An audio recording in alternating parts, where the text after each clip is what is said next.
Hey everyone, it's Renee Cormier from the Fractional Referral Network. Today I've got Dennis Viellieu in the spotlight. Dennis is a longtime member of the Fractional Referral Network, and he is a CFO hunter with Focus CFO. Dennis, welcome aboard.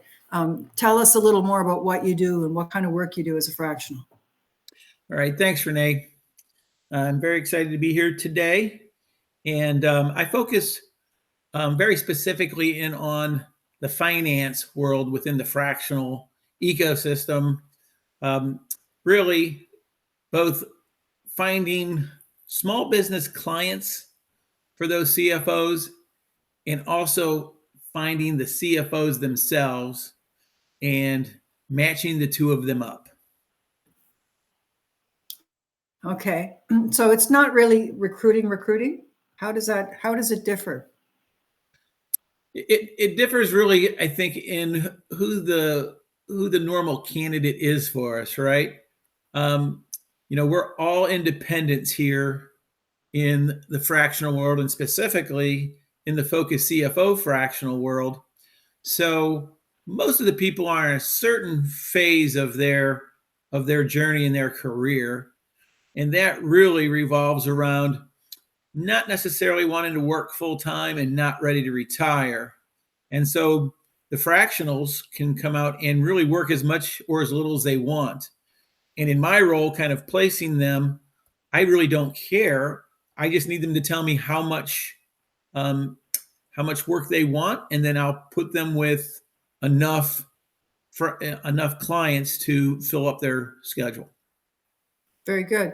So what made you decide to go into this line of work instead of having a traditional employment? Because you've done a lot of great things in your career, right? I hope so. I think so. But what it was, so first half of my career, I was really, functional finance and accounting, a lot of different roles: auditor, director of finance, CFO, and quite a few others as well. Second half of the career, I moved into kind of the CEO position with a orthopedic practice and worked for a cardiology practice as well. And really had done that for the last 25 years. And really with probably 3 different entities in the last, 20, 25 years. And it was a very demanding job, right? So when you have a big group, we had, 500 people, 50 owner kind of physicians. There's a lot to do. There's a lot going on. And I just got to the point where I was ready to work in a different way. I really had never done kind of business development work. And really that's the role that this was. And so it was a way for me to get into, kind of a space that I knew and loved, and to learn something new at the same time. Okay, good. And so what do you enjoy most about what you do? So there's a couple different things that I liked from the very beginning, and really kind of had my eye on when I moved in this role. And one is, having your time really at your own control, right? So now I kind of determined what the schedule and was the day was, as opposed to the business doing that to me. And so that was the biggest element. But I can also say up there, which was nice as well, is I was always a W-2 employee. And if in the US anyway, when you're a W-2 employee, there's not a lot of deductions. Uh-huh. And then when you're an independent contractor like I am now, there are a lot of deductions you can take in, and that was a nice change of pace, especially being a finance person. Yes, yeah. You're hopefully more money savvy than the average Joe. Yeah. You don't have to make nearly as much to feel just as good off. Well, that's a good thing.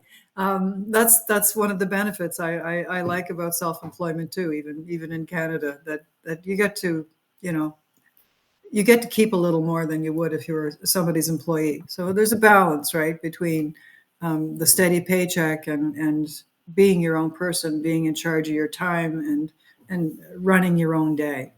I love the independence personally. Yeah. And I assumed it was that way in Canada too, but I wasn't sure. So it's nice to hear that it works the same way there as Yeah, well. we do get some benefit for being self-employed and free healthcare. That part.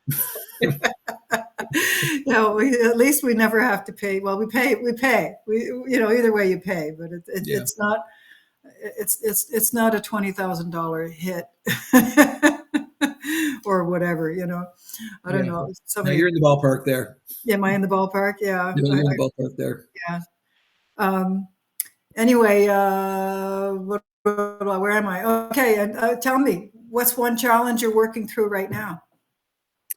So the challenge for me really is kind of what was not just changing my mindset from a finance or a general management one to really a business development one. Yeah.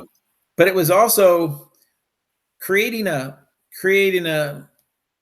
a network in a very different way than I had in the past because of the way I related to kind of the outside world, the vendor community, whatever it was. And now it's a very different way to relate to that community, to really be more helping each other, right? And that really wasn't necessarily the case. To some extent it was, but usually I needed things, right? I was in it with these big organizations. We needed things. Those vendors would come to me and take care of those needs. Now it's kind of us helping each other out there and helping each other. And so making that change and also developing a network that feels comfortable and good about doing that. Right. And that's really the trick, because you don't just establish that overnight. You establish that over, months and years, and it takes a little while to do it. And so you have to be patient when you want to do that. And to some extent, go ahead. No, you go ahead. And to some extent, it's a different approach, right? As the CEO, I was the one in charge, and I was, more directing people than working with people. And that's different when you're working kind of in that business development / sales world. You really have to work together with people and cooperatively. Yes. And value first, right? Like you can't walk into a room and say me, me, me. It really has to be, you have to be the solution person. Yeah, you have to provide value. Problem solver. And you provide that value through advice, even without pay.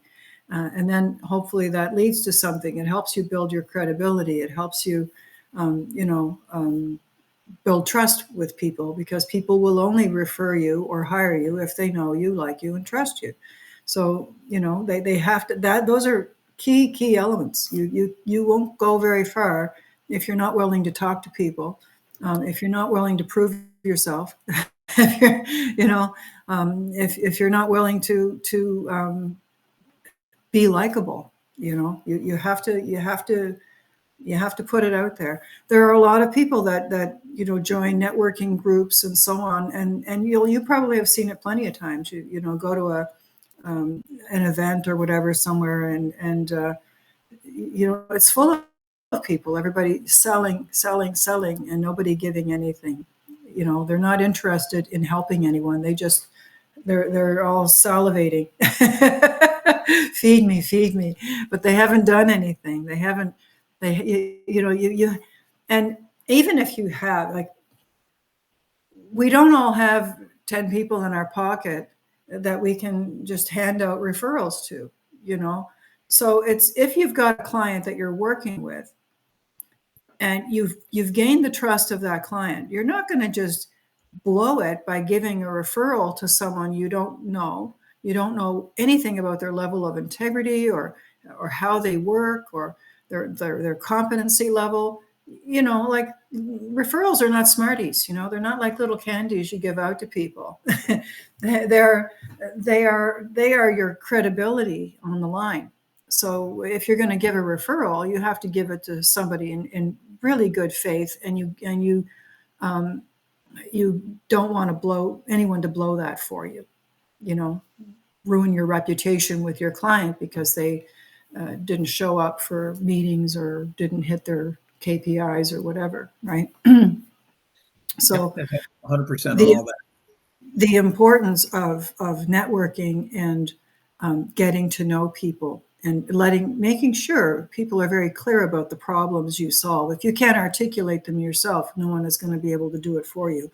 So there are lots of things that need to be in place, and I try to create that through the Fractional Referral Network. And it's a tight community. We're a small group, but we're mighty. So tell me, what's one piece of advice you'd give to somebody who wants to become a fractional? What would you tell them to do? I think, you really need to, dive in kind of right away and really cast a wide net to figure out what works for your business, but also what works for you. And you also kind of get to see where maybe there's other activity in your same industry and business, and and which of those are going to be the right, really the right spots for you to really focus in on.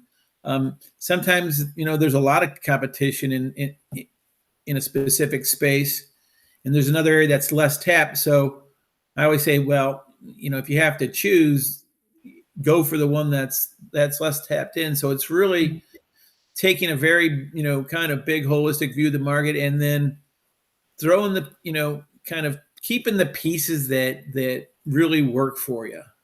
And you really do have to, and this is kind of where I am now too, is at some point you have to start getting things down to a more manageable level. You can spread that wide, the wide mat out, but it's hard to maintain that, right? Because you can maintain so many relationships, and you really have to basically prioritize them and make the kind of the consolidation down to a more manageable level, or you'll waste too much time, and you really don't want to do that. And you get better at assessing, who's going to be a good referral partner, what business is going to be a good referral business for you, and you really need to kind of focus in on those, and then really kind of keep track and monitor those at a very ground level height.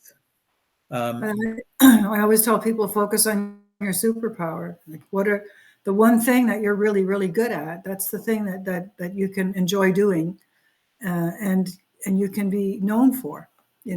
What are you don't just because you can do a lot of things doesn't mean you should do a lot of things. Focus on something you're really good at, and that solves a big problem. What's the biggest headache that keeps the CEO rolling around at night? If you can fix that problem, and you have a system to get there, you're in. Mm-hmm. Most fractionals don't do that. Most of them try to just, oh yeah, I sell, sir, I can do this and I can do that. They will never get business that way. It'll be really hard. Yeah. And I will say that as you have success and you sell, it does get easier, right? Because now you have folks that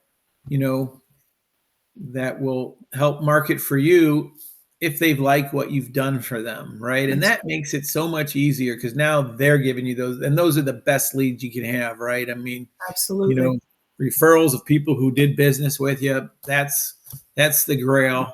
That's when you're the trusted advisor. Yeah. Right. And that's exactly where you want to be. And that's why you don't refer people you don't know, because you're the trusted advisor, and you'll blow that, right? Sure. So tell me, What's the best piece of advice you've ever received? So I had a mentor pretty long time ago, and I was in kind of the finance and accounting world. I was a director of finance for this entity, and we were kind of strategizing around how to address, customers, how to approach them, this and that and the other thing.